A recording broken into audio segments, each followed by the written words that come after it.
We live with Legendary Jerry, Tangi Larkin, this week's episode of the Legendary Jerry Show. Okay, well, Bryan Micheal Cox. Okay, no, but you gotta do it like this.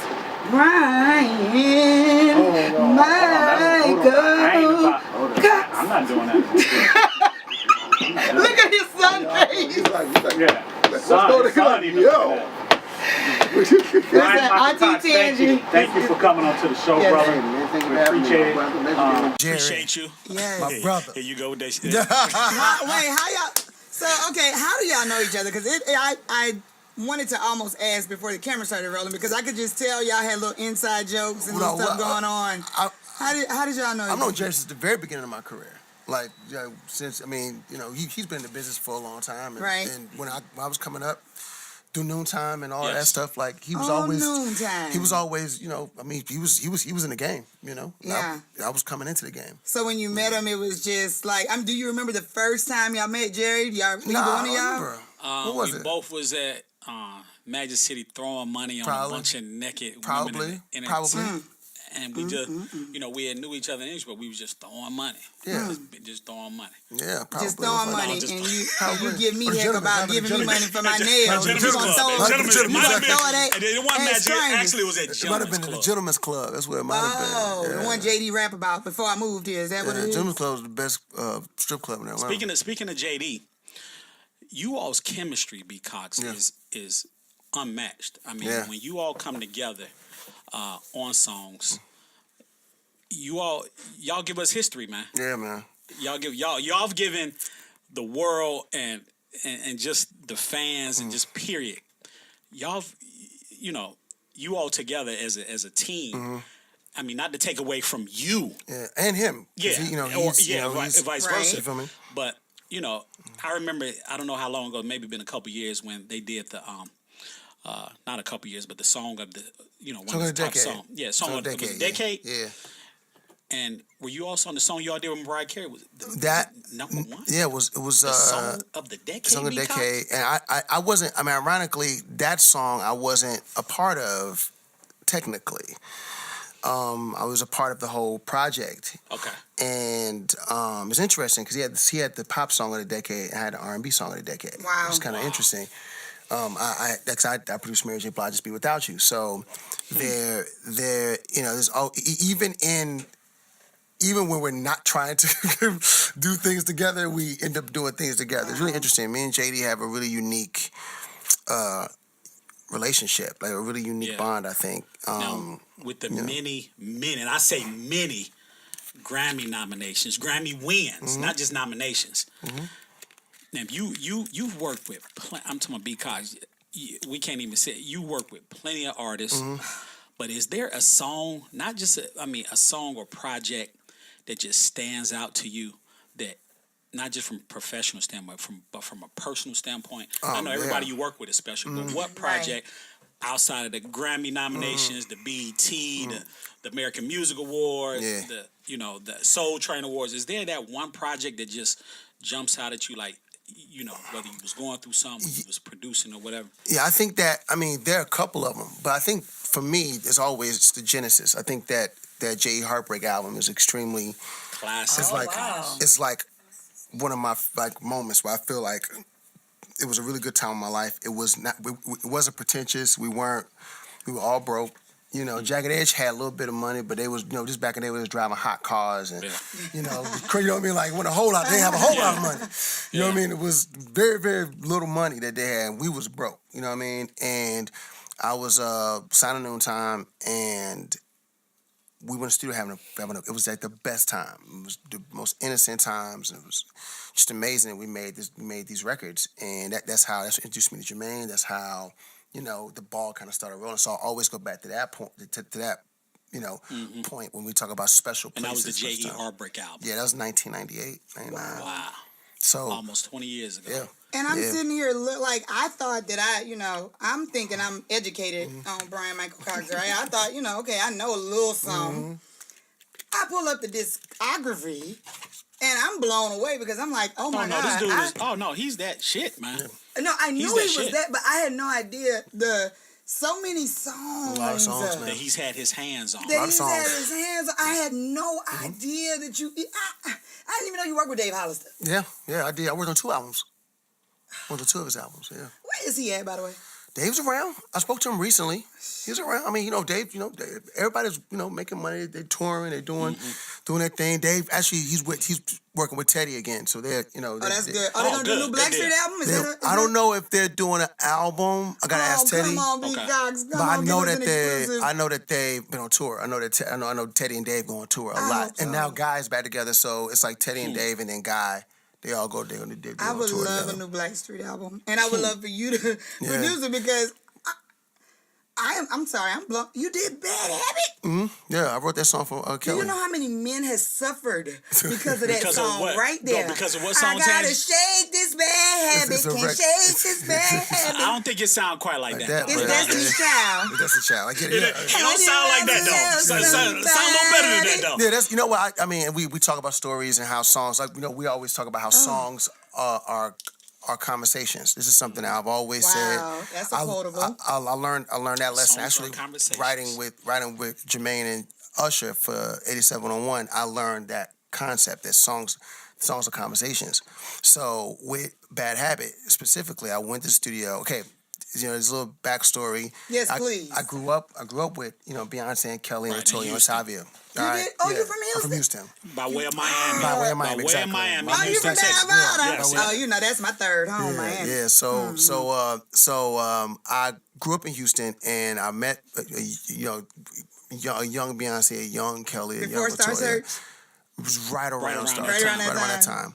And they were in a group called Girls Time. So Girls Time, it was a lot of local girls. Like Girls Time was like a dance. It was like maybe 10 girls, right? Oh, wow. And they would rotate who would, which 4 girls would be in the front. And I mean, if I recall correctly, I remember it was always different girls in the group. You know what I mean? Yeah, Beyonce was always in the front though. Actually, no. Really? No. The girl that was like the lead singer that I remember, it was a girl named Ashley Davis, who was a good friend of mine. Her name is, she goes by Tamar Davis. She was signed to Prince, and she's won a Grammy and all kinds of stuff, An amazing That's some artist. history right there. And so it was her and Beyonce, and all the girls actually sang lead at one point. And then it kind of broke, that kind of disappeared. And then next thing you know, you see them at the Dolls, and it's just this 4 of them. And then they come to Atlanta. You hear all the stories about them coming to Atlanta and getting signed to Dow Simmons and all the stuff that was going on. And then that didn't work out. And then they came back to Houston, and then they changed the whole bit to become Destiny. Then it was Destiny's Child, and Teresa signed them to Columbia. They auditioned for Teresa in Dallas, and they got signed. So we came up together. They were like the first group or the first artist that I could touch that had a record deal. That was like my I'm 4 years older than they are, but they were in my immediate reach. What was your first track that was placed on a major artist? First I did a remake. Remember this group called Profile? Oh, yes, damn. I do. God. So I did a remake. I did a Stevie Wonder remake for them. Overjoyed. Shout out to Shantae Page, because she was the first person that gave me my first check ever like that. Wow. Y'all got a check for $10,000. I'll never forget that. I'm sorry, but you didn't answer my question about Bad. Only because I just want to apologize to all my exes. I was trying to get around to it. I was trying to get that. So the story. The story is we were in the studio working on Destiny Fulfilled. Because what they wanted to do was bring it back around. Like, okay, well, listen, we started here, now Destiny's Fulfilled, and they feel like, well, Bryan, you were with us in the beginning. We want you to work on this project. So I went in the studio with Kelly, and, we were trying to do some other stuff, and it wasn't really working. Is that when she was going through it in her marriage? No, it was before that. This was okay. Before that. I'm just making sure. So she used to date this executive. I'm not going to call his name out there, but she used to date, this executive, this very prominent executive, and we were having a conversation, and a video came on. And this executive was in the video, just randomly, like a random, you know what I'm saying? He wasn't like a, star in the video. He just was random. Making an appearance. But it wasn't even like he was even, it was like he was a backdrop, there. you know what I mean? Oh, wow. And it just shook her. She was stuck, she was just stuck. And then she opened up and told me the story about the whole thing. And we all knew that she was dating him. We didn't know the backstory.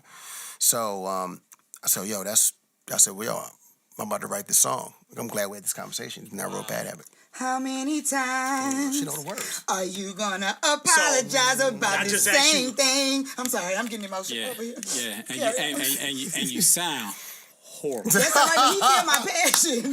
You feel my passion, I'm right? talking- Listen. Because- Peacock. Shit, and that made me. God, dog, And can how you do many something? times am I Can gonna you take take you it? back Wait, when you I'm just said not you- the one that's doing wrong? He said he can't make chicken salad out of chicken shit. But let me tell you something. He feel my passion. Okay. And he understand. And and let me tell you, I swear to God, when you're making songs, and like I said, I had one experience where, and I think that at that particular time though, when I came by the studio, I think the girls, what was the group that Mila was in? Melrose. Melrose. Melrose. I think they were in the studio, and you were leaving the studio, I believe, and Adonis was there. And he was still working on something. I forgot whatever, but this was the only time I really got to kind of experience someone writing an R&B song from, like, we were like talking about situations and it coming together. And I just remember being so floored because I was a rapper before I got into radio, but the process is nothing. Oh yeah, it's nothing. Totally different. Like when I watch that come together. So when you're writing a song, sometimes is it healing for you too, or is it just looking at somebody and saying, okay, I heard something they went through, I'm gonna write a story about that? Or is it like, dang, I like this chick, but I like this other chick, I'm gonna write this song? I mean, your experiences come shine through. You can't, you know what I mean? You can't stop that. Like, I think that's part of being creative. You know what I mean? Either my experience is going to shine through, or somebody who I talk to, their experience is going to shine through. That's why I say the songs in the conversation. I always try to spend at least a day with an artist before we get in the studio. Oh, like if word. we do, Okay.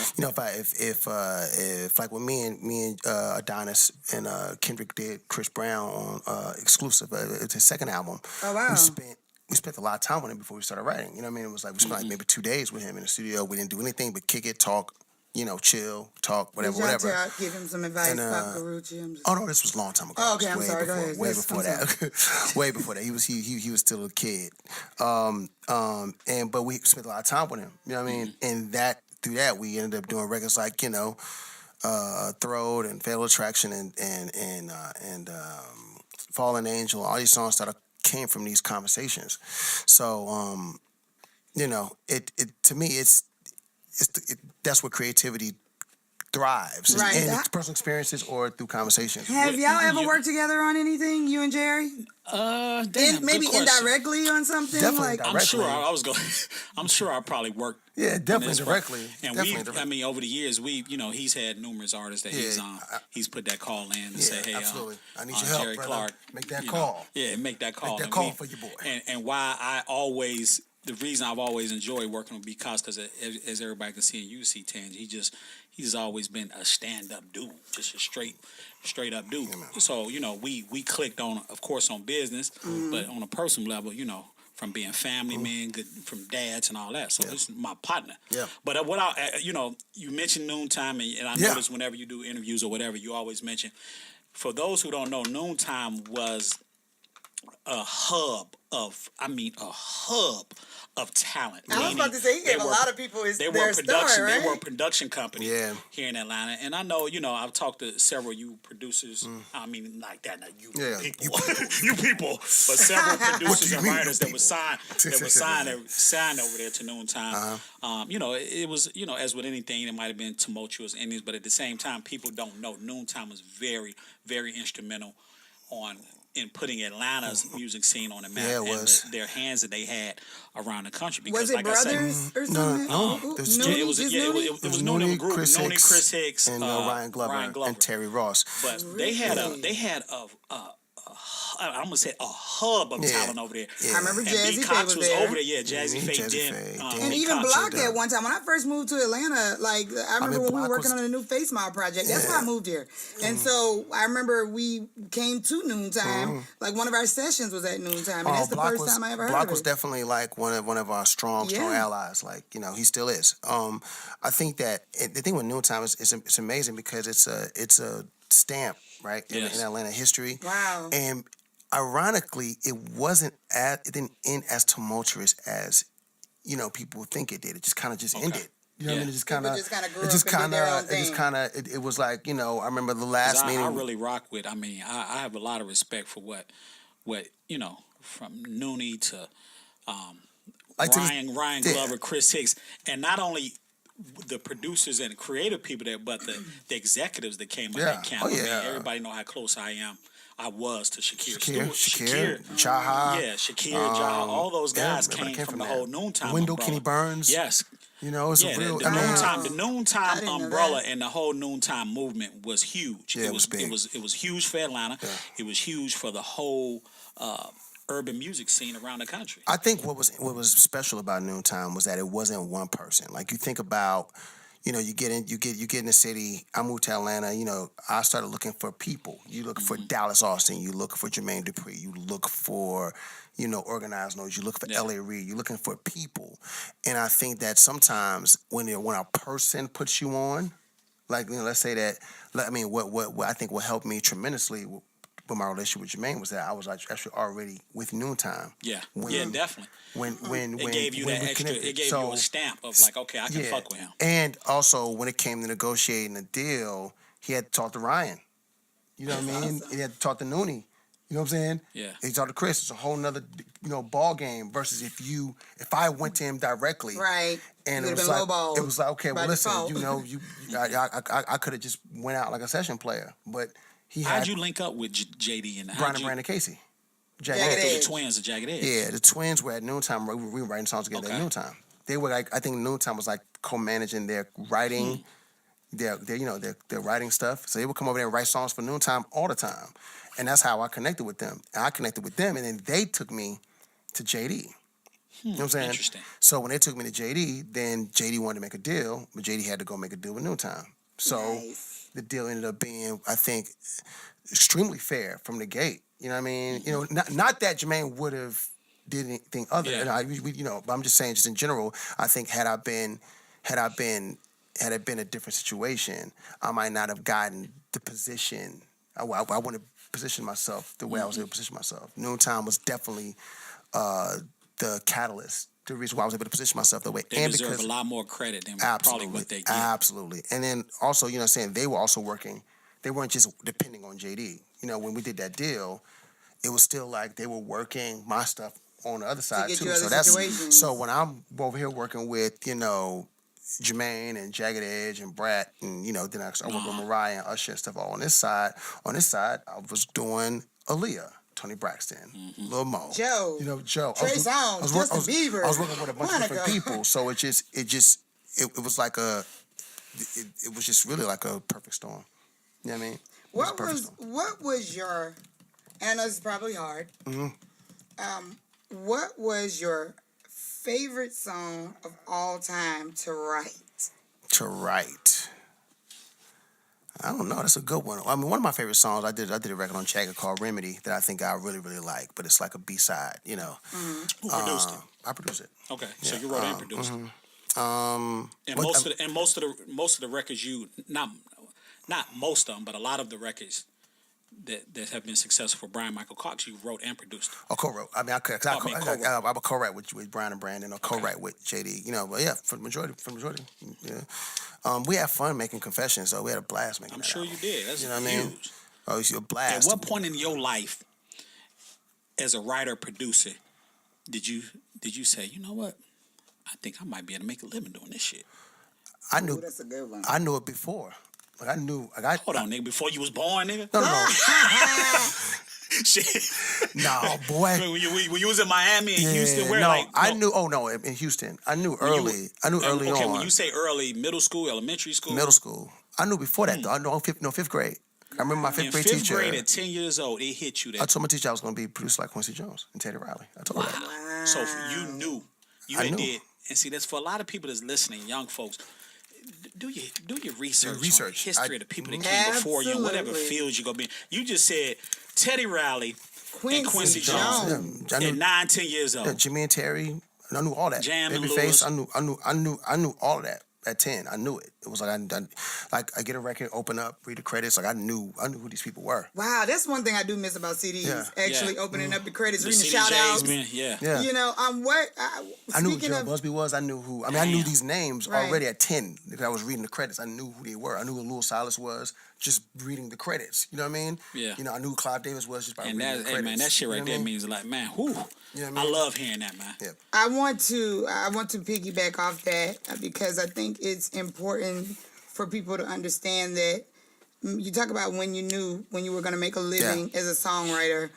What would you say to some of these up and coming artists today that I think, and I get frustrated sometimes, especially sometimes, you know, working in radio when people always say, hey man, play my song, you know what I'm saying? I'm trying to get a deal. And I'm like, if you knew, you could, if you were writing, you could make money and then you can do an album and do whatever because now you got the money. Hey, because folks don't know about them publishing checks, Tan. Oh, yeah. But that's my thing. What would you say? Listen. Early on about the pub check. Because I think Early it's on. important that you give a word, please, right now to these young up-and-coming artists that just want to be artists, just want to be famous, just want to be social media famous, and they're literally paying to be a part of their dream instead of realizing that they can use their talent to create a living and do whatever they want to do. Well, here's the deal. Now it's a little sketchy now. It's a little bit more sketchy than it was when I was coming up. Yeah. Because, you know, with streaming, there's no really like laws that govern streaming. Yeah, it's every day they're just kind of coming up. So if I'm a songwriter in 2017, it may not be as attractive as it was That's true. in 93 I or can see 97 because Tell me what you mean by that. because the money ain't the same. You know what I mean? Like, you know, I mean, you know, Pharrell writes Happy 100% and Spotify plays it 45 million times and he gets a check for $5 grand. 5-10 grand. Like, Ain't that some shit? You know, that's ridiculous. That's crazy, man. So they look at it like if I become famous, here's the deal, I don't know any broke famous people. That's their perspective. You know what I mean? So it's like, I mean, that mean they really don't know. But I know a lot of broke famous We all three of us do Yeah. shit. Oh, okay. but I'm saying their perspective, a lot of kids' perspective is like, well, blame it on social you media. know, fame, you know, they look at, you know, the rappers that are out, they look at the Uzi Verse, they look at the Migos, they look at, Lil you know, what's Yachty's. popping. And these cats they be balling. So kids, they equate fame with money when I realize now, okay, well, no, Coach K is actually making these deals happen and managing their money correctly. And, you know, it's a different thing. Like, they don't understand what's happening behind the scenes. The you know what I mean? business. The business. You know, what they- Jerry talks about all the time is that, and it's something that I 90% business. I tell 10% people this music, all the 95% time. I'm business. like, 95%. 95, everybody, yeah, how do you, 95%. but not just about that, but how do you want to get in a business that you don't learn about? You won't take the The glamour time and to glitz is a Google motherfucker. it. You won't take the time to Google who started the music Tangy, industry. that glamour and glitz is a motherfucker. Nothing. Kids ain't doing what B. Cox was doing, looking at It me. makes me so they don't- bad. Real talk. It's not a.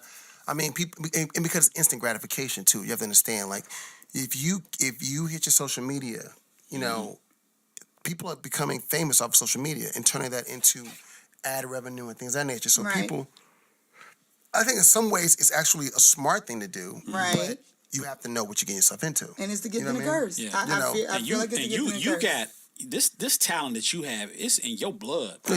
Because your mother, what did she play? My mother played the flute before she had a car accident. My mom played the flute. Okay.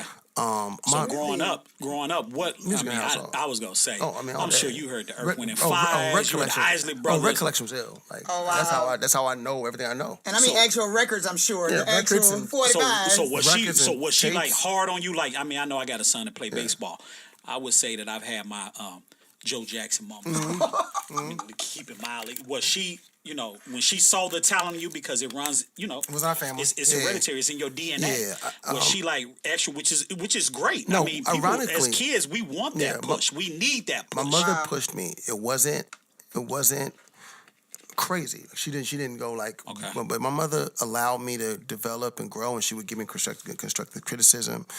You know, I would always run things by her first, as far as if I was writing something or something like that. I'd be like, "Mom, come here. I'm writing something. Listen to this." And she would give me, you know, she'd tell the truth, tell like it is. Like, yo, that's not good, or this is going in a good direction. And or this, that, and the everybody third. needs somebody. For real. And my mother always was just supportive of it. Like she knew because because I told her when I was 10 I was going to be Yeah. a producer. And she, like, So when out you of said, all, Mom, I'm moving to Atlanta, this is getting real, what did she say?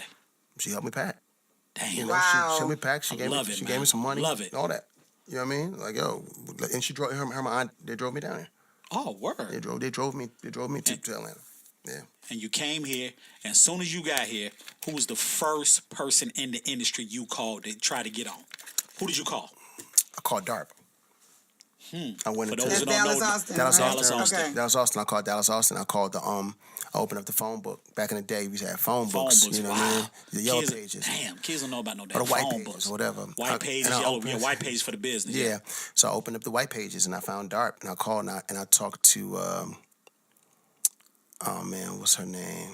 And this is late 90s. Late 90s. Monica Tannen, who's like a dear friend now. Yeah. But at the time, you know, it was difficult to get in like studios and get internships. back then, It was like locked down. You know what I mean? And I remember I called up the DART, man. I spoke with Monica and she was like, we're not said no internships, nothing like that. But I would call every other day. You know what I mean? I called You see, we real on our show. Yeah. Phones Whoops. going off and shit. You said My bad. ghetto shit. I'm sorry. That's Hey, all right. Though. listen. This That's Legendary cool. Jerry That's show. cool. We got a little ghetto. We got That's a little all ghetto good. teen sister. Yeah. Shit. Nah, I called DARP. I called So Def. Okay. I called LaFace, of course. I called Tony Mercedes.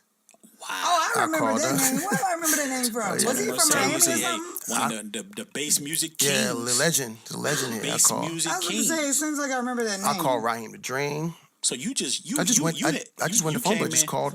The phone book. So what Wow. was that break? We mentioned earlier about you know Noontime in was the with break. Noon. What happened was- who in Noontime was it? Ryan, Chris. Ironically, what happened was I saw they were doing promotions on campus. Noontime was doing promotions for on campus. 26. I mean, what was the artist? It was Absolute. Absolute. The So two they guys. they were doing The promotions for two Absolute. Yep. So it was a lot of like flyers on the campus, you know, Yeah. Absolute, this, that, and the third, or whatever. So it was a flyer. It was raining. I never forget it was raining, and I was running to class, and I When you saw say a on flyer campus, on the mean on Clark, On Clark, yeah, Spelman, the Morehouse, AUC. and then Morris Brown. The AUC. AUC. They was promoting 2620, which I Yeah. think that they deal with that artist was through Def Jam. It was if I'm not Def Jam. mistaken. It was Def Yeah. Jam. It was Def Jam. So and they had just did the thing with Puff with Dub and Dent. Yes. Had the thing with Puff. Yes. So And this is before Jim Crow, I believe. right before, that. Oh, right wow. before, Jim Crow. well, right before Quavo was around. Okay. Polo's brother was around. Yes. But this was before. It was Before like, the whole Jim Yeah. Crow. And this so was all Noontime. all Noontime, and I found a flyer on the ground. In fact, me and Jamal was in school together. Jamal was at Morehouse. Polo was at Jamal meaning Polo yeah, Don. Polo was at Morehouse. So I pick up the flyer. Mm-hmm. And I look at it, and it's like, you know, if you're looking for banging, it promotes Absolute initially. Our new group sounded Def Jam, whatever, Absolute. And at the bottom, it was like, if you're looking for banging beats, call this number. And it had all the names of the producers. It was J-Dub, Dent, Jazzy Faye, Teddy Bishop, K-Fam. Ooh, they had the whole Noontime was that hub. had everybody's name on this flyer, and it had a number, and it had all the projects they were working on. So it was like Puff Daddy, Biggie, Brandy, Boyz II Men, yeah. all the projects they were working on. So I was like, I'm about to call these people. Yeah. You know what I mean? And then so Like, that's my way to get in. I called, and initially I talked to a dear friend of mine now to this day, April Love. She used to work for Noontime back in the day. April Love. And then she was supposed to get back with me, and I don't know if she left the company or whatever, and I never heard back from her. So I started calling again, and then finally, I guess they couldn't afford April no more. Something happened where all the calls were getting forwarded to Chris's phone. So Chris called me back. Chris actually called me and set the meeting up, and I went to go And meet I'm with sure Chris. that was an interesting conversation. Oh yeah, Because as we know, Chris Hicks is he's an interesting guy. yeah, he's an It's my interesting guy. in a great way. My guy too. Chris Hicks My is guy. an interesting guy. But we understand too, Chris Hicks back then. I can only imagine. Now Bro. he's So I don't know him, so I don't know. Chris Okay. is somebody you definitely want to meet. Chris Hicks Okay. is a great guy. We're going to have him on the show. You should You know have what? him on Yeah, the show. we're gonna have Chris Okay. Hicks Yeah, on I'm the on the show. show. Absolutely. Sound like y'all got some stories, too. I mean, no, Chris, Chris Hicks was one of the original Noontime guys, and he's a great friend of me and B Cox. Okay. And he's very smooth and rough around the edge at the same time. Yeah. Okay. He's a street cat, but he's a corporate cat. He's it's really just, interesting. Both of us talk all the time, and one thing that we are proud to say is we're able to go from the streets to the ballroom. suites. Yep. the streets to the suites with an easy transition, and not many people can do that. And I always prided myself in being able to do that. But Chris Hicks is definitely one of those individuals one of the best at it. That can go from the streets to the suites. He's one of the best at it. He can sit down with us and talk shit, and he can go and meet with some folks out in L.A. and New go York, get that whatever, money. right too. Wow. Go get that back. Who you listening to right now? That sound. What you listen to? Artist wise? Yeah. Oh. I'm listening to Bryson Tiller. I like it's a project called Her. Gabby Wilson about I don't know what to call her name. Her. The project's called Her. Kehlani. Okay. Oh yeah, I like Kehlani. My son has me on Bruno Mars heavy. Oh my God, I love Everybody's that. We were talking just about talking this about Bruno that. Yeah. Oh, Mars. the album Everybody's talking about Bruno it Mars. just feels good. Yeah. And that's one thing I like about your music. And I didn't mean to cut you off. I'm sorry if you had something, but I'm just as you see me over here on the computer and stuff, I'm literally still going through pages and pages of his discography. And I'm sitting here floored because I'm having flashbacks of moments in my life. Yeah. Right? That these From songs that he did. to me. Like I'm sitting here looking at Tony Braxton just be a man about it. Yeah. Oh. So are you saying, Tangi, that you were laying on your back on some of his songs? Not on your back, technically. See, you know what? No, I'm just maybe I worded that wrong. No, Did maybe you hear what okay. song I said? Peacocks, listen. Stop.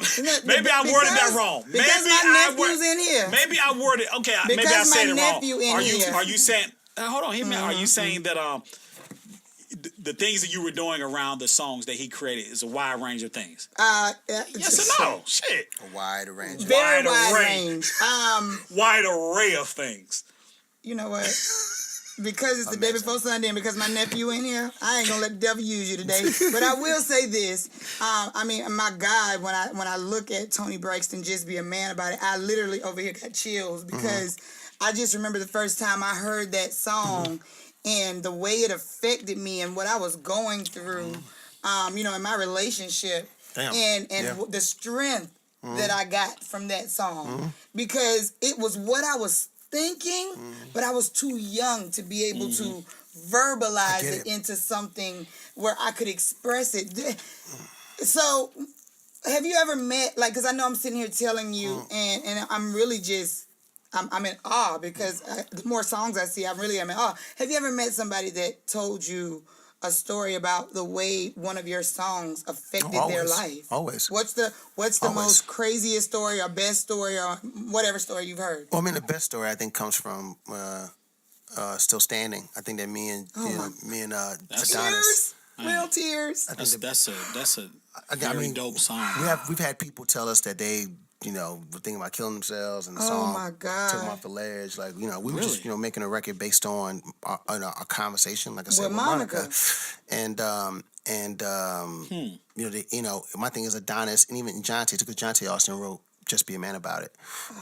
Those guys are wizards at once you tell them you give them an image, and they run with it, they're masters at it. So. Still Standing is something that, me and Monica and Adonis had an intense conversation about before. And I was like, yo, we need to come up with this record. It needs to be, after the conversation, I made the track. And then I was like, yo, we need to come up with something like Still Standing or something. Because initially, we were doing a reality show.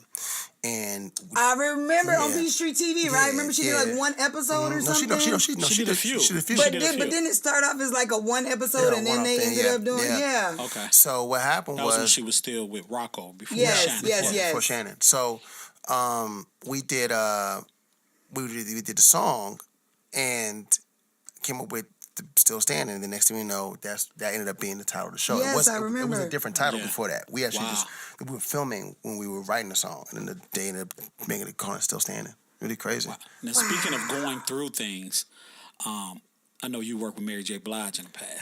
Yeah, Mary. And Mary, one thing that I've always loved about Mary's projects is that she puts her soul. She leaves her soul on it. She was all on the table, bro. Yeah, it's transparent. She was all Mary's on the transparent, but booty ass naked. She go put with what she went through with her recent marriage or divorce. With this last album, you didn't work on that project. No, I didn't work on this last album. I mean, I was around it. You know, I know Eddie well. My boy Brandon Hodge did a lot of records on it, so I've spent a lot of time with him. He played me a few joints. You know, I wish that I could have been around because I think I would have been. What was the last Mary project you were on? I think Stronger with Each Tear. I think. Okay. I think that was the last one. That was a couple out, maybe 2 albums ago. 2 albums. Okay.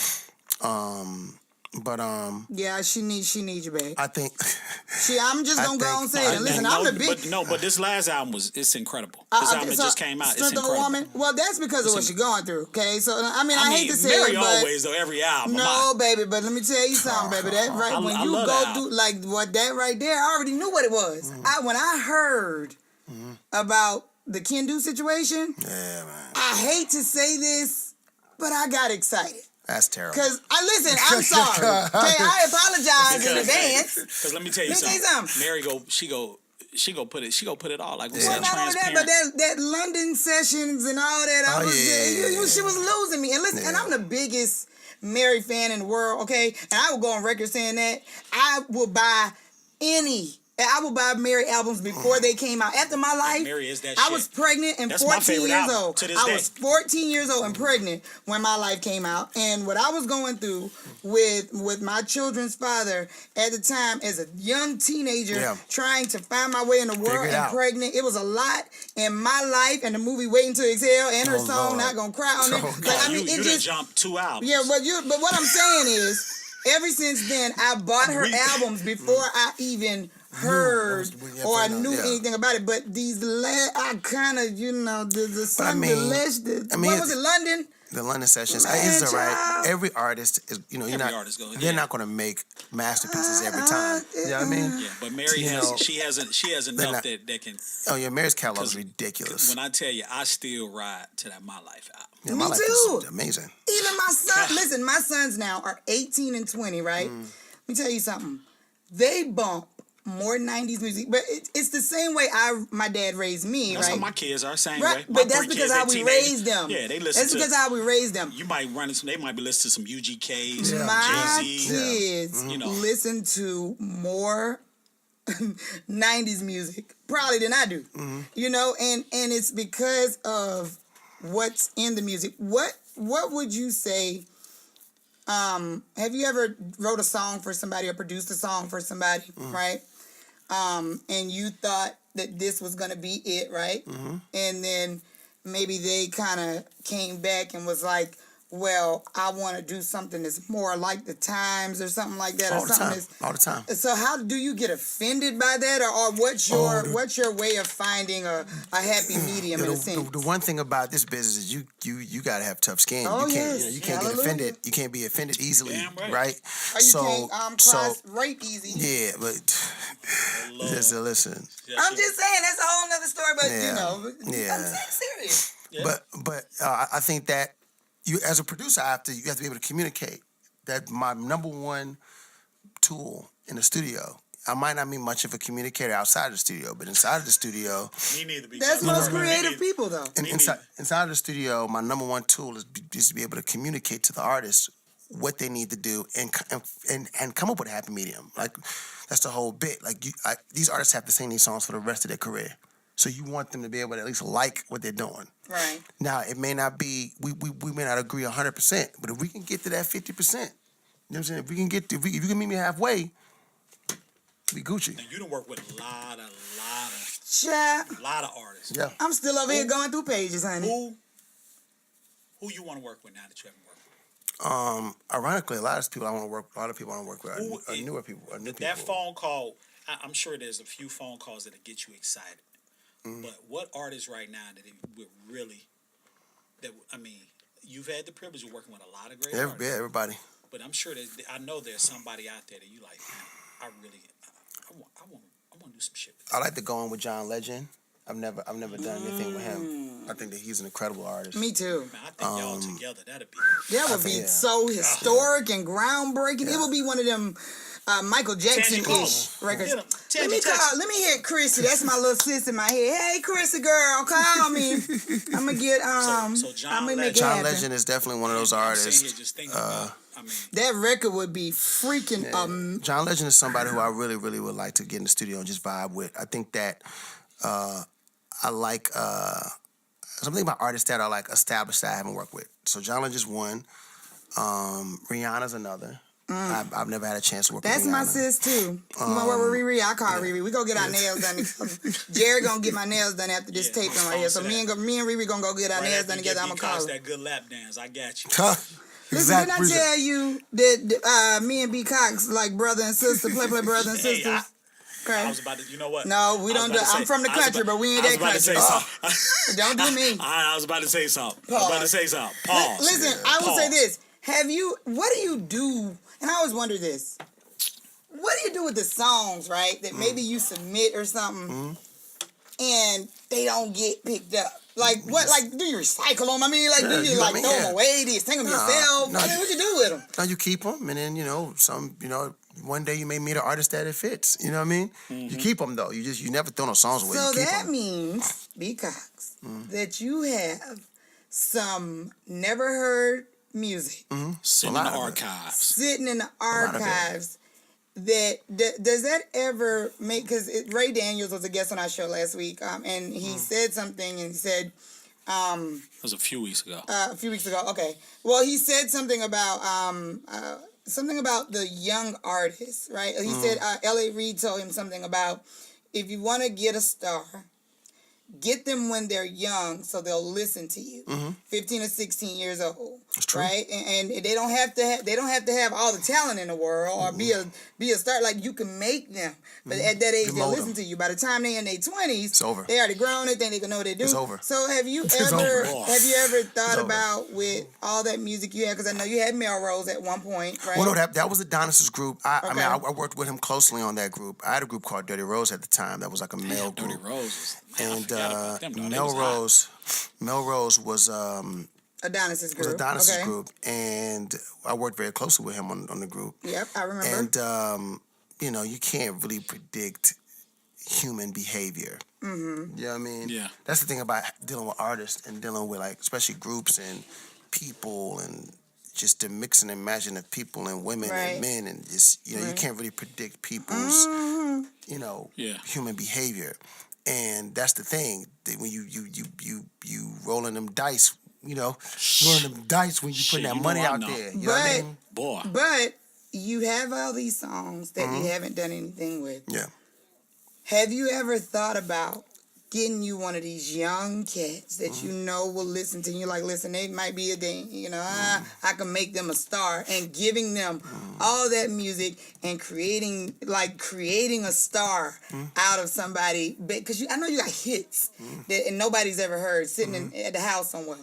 I mean, it depends. I mean, sometimes, like you say, you have to see what's happening with the times, because like a lot of these kids, all they want to do is turn up. So you have to find the special person that wants to be the artist, that wants to sing or whatever. That's the first thing.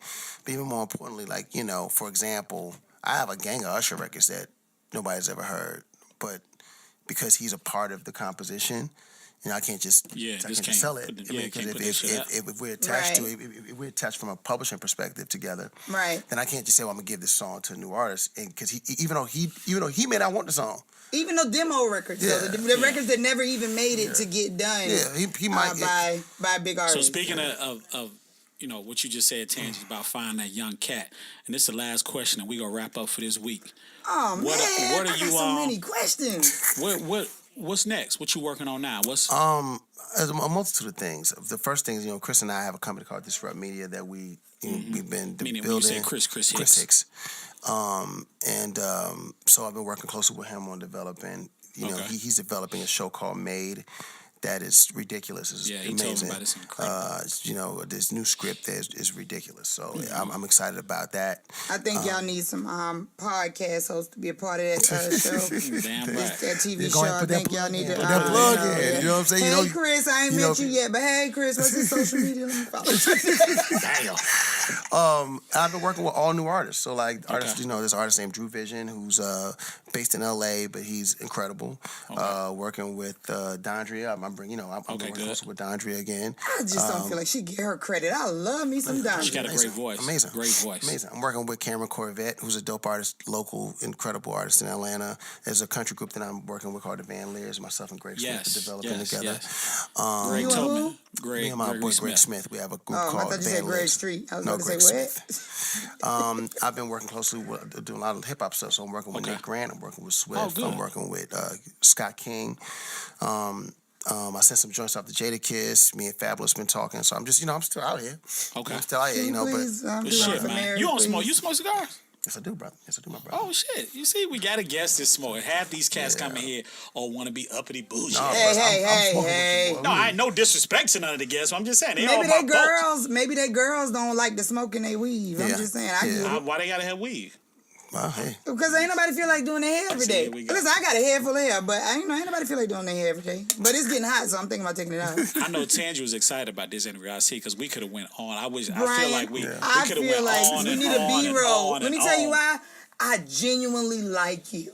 I appreciate that. Every time I have met, and I can say the same thing because he's just a good, solid dude. I just like you. I appreciate it, man. Every time, and I met you the first time, I was an intern with a ponytail on the Frank Ski Show. It wasn't even Frank and Wanda yet, okay? Wow. Damn. And I had red hair, fire red hair, okay?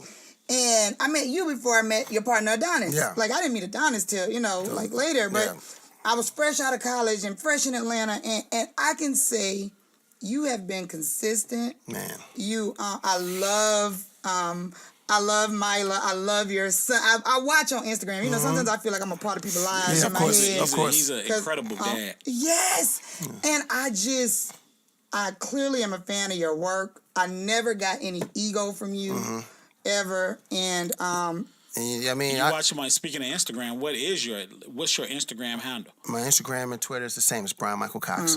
Just catch me there. With a Y. With a Y. With a Y. B-R-Y-A-N, not B-R-I-A-N. B-R-Y-A-N. So I can bless you with a cigar, man. Yes, my brother. Get your hand out my pocket. Get your hand out my pocket. Let me go and get one of them, my brother. Let me get one of them. This is the Legendary Jerry Show. We have been here with the incomparable. You got with something. The incomparable. We got a gift for you also. Okay. Another gift. Nice. We have been here with the incomparable.